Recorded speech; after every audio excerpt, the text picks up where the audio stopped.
Faram Facce tey ni ngeen ko xamee ni leen ko waxee ci bëccëg geek léegi sunuy gan tey ñaari gan lañ am Cheikh Omar Sy nekkoon député ñu ngi lay nuyu di la dalal jàmm. jërëjëf Babacar di la sant di la gërëm di nuyu téléspectateur ak téléspectatrice su Faram Facce yu TFM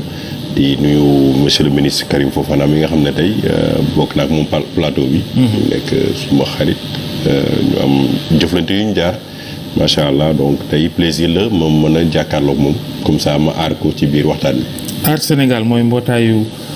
politique gi nga xam ne ci nga bokk te ñu am liste ci élection falum député yi ñuy waajal di élection législative yi. Abdou Karim Fofana ministre du PSE salaamaaleykum. maa ngi lay nuyu Babacar di nuyu mbokku Sénégal di leen baalu àq ci weeru koor ak carême bi ñu jógee di nuyu ñëpp di nuyu sama xarit sama mag Cheikh Omar Sy mi nga xam ne moom laa bokkal plateau bi mu wax léegi diggante bu rafet bu ñu am. mu am yéene aar ñu mais ñu nit ñu am yéene bokk yokk ko moom ak yokk waa Sénégal yëpp ci waxtaan wi. bokk yaakaar Benno Bokk Yaakaar ci nga bokk di mbootaay bi nga xam ni mooy jàppale Macky Sall ci politique APR mooy sa parti. Cheikh Omar Sy dañuy tàmbaleek bëccëgu tey bii rawatina boori tàkkusaan ak ni mu jaxee Barthélémy Dias maire Ndakaaru mi nekk tête de liste Yewwi Askan Wi ci département bu Dakar. demoon fa ak ànd ak délégation ak ñeneen ñoo xam ni seeni liste dañ cee njort ay problème ndax moom Barthélémy Dias nee ñu ci li ñu jot ci ay xibaar nguur gi day bëgg a sàkkal pexe liste Yewwi Askan Wi ci département bu Dakar loolu sañ nañ ko. bon loolu ñun ñu ngi koy yëg parce que sànq ba muy am ñun ñu waa Aar Sénégal ñu ngi nekkoon ci biir réunion ba ñu déggee coow yi ba mu jibee ñu nee ne waa Yewwi dañu am problème ak seen liste. Liste bi ci ni ñu ko déggee fan ci liñ ci wax mooy dafa am problème mu parité mooy góor moo ci waroon topp jigéen topp ci góor toppaat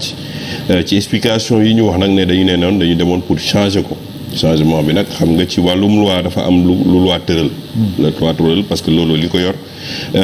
ci loi bi daf ko leeral naka nga war a changer ak désistement bu amee loi bi yëpp daf ko tënk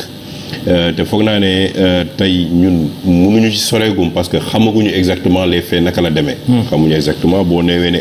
état bi daf ko dañoo bëggoon créer problème waa Yewwi Askan bi wala waa Yewwi Askan bi ñoo juum parce que au moins nañu fàttali tamit ne waa Yewwi Askan bi ñoo fa mujjee defar seeni liste te foog naa ne war nañu mën a xarañ ba moytu yenn erreurs yi. mais de toute façon xam nga li ci gën a jafe mooy comme état mënul nekk juge et partie moo tax ñun ci wàllu société civile. mooy nag ba ñuy liggéey ci wàllum élection dañu waxoon tout le temps que société civile dafa war a nekk au cœur du dispositif pour moytu ñu ne yu cas yu mel am ne tey ne problème bi am ci kaawu listu Yewwi bi bu nekkoon am na tey kuy àtte état mënul àtte donc il fallait quand même un juge boo xam ne tey impartial bu nee ne effectivement dafa am erreur sénégalais yi dañuy xam ne erreur am na mais vu aujourd'hui diggante Yewwi ak Benno Bokk Yaakaar naka la demee ak li nga xam ne tey xam nañ ne xeex bi métti na nit ñi mën nañ njort ne peut-être que état bi fu mu ne nii moo bëgg a fexe ba liste bi bañ a am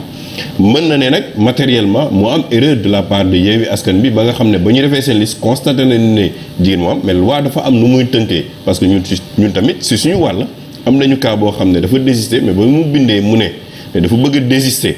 dafa yónnee lettre mais DG daf ko ne munoo ko mandataire bi moo koy def te bu mandataire bi am na loi nu mu ko tënkee. loo xam ne tey yow munoo désister en cas de décès nga mën a désister wala en cas d'inéligibilité donc dafa am loo xam ne tey loi bi da ko tënk ñun nag lu ñuy mën a wax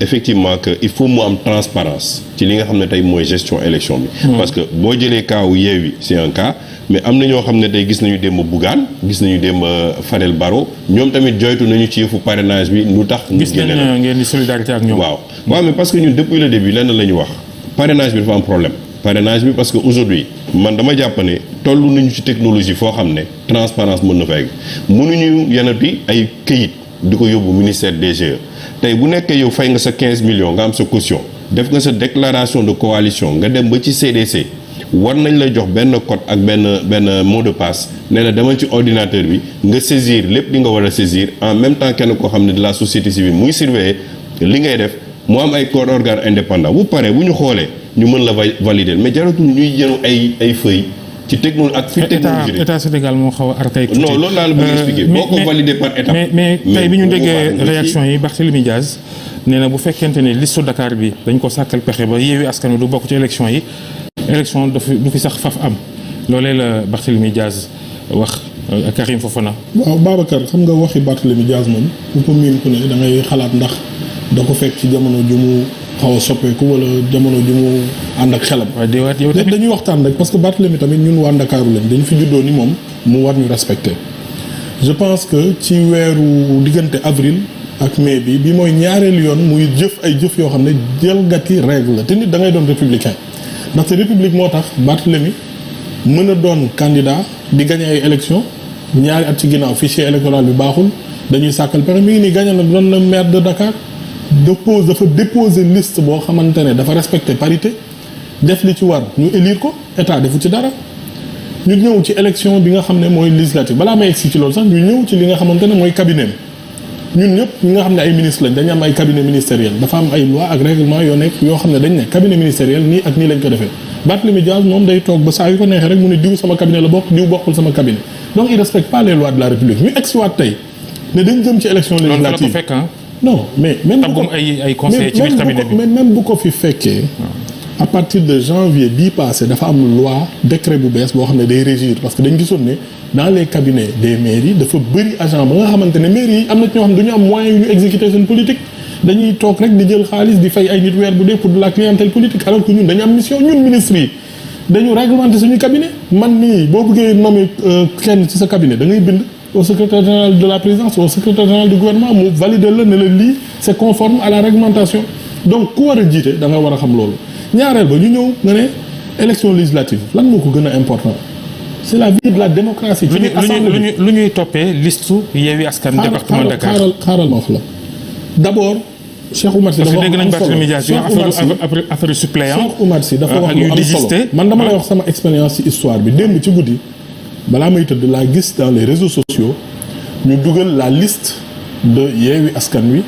à Ziguinchor à Dakar la liste nationale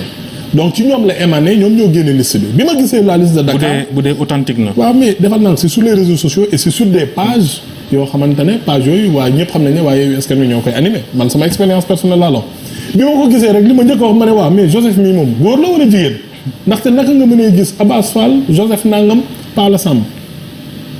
je me suis posé la question mais je me suis dit que l'erreur est tellement grossière que xanaa ñii ñemeñ ko man sama xel li mu njëkk a dem mooy xanaa Joseph jigéen la le lendemain on voit que cette histoire est confirmée ce qui veut dire que chez Yewwi Askan Wi il y a pas ce sérieux et l'organisation qu'il faut pour pouvoir avoir des dépositions des dépôts de candidature qui sont conformes à la réglementation léegi est-ce que ñun suñu loi yeeg règlement yi ku dàq jooy wala ku dàq saaga wala ku dàq dem police buuxante rek dañ ko war a soppi ngir yow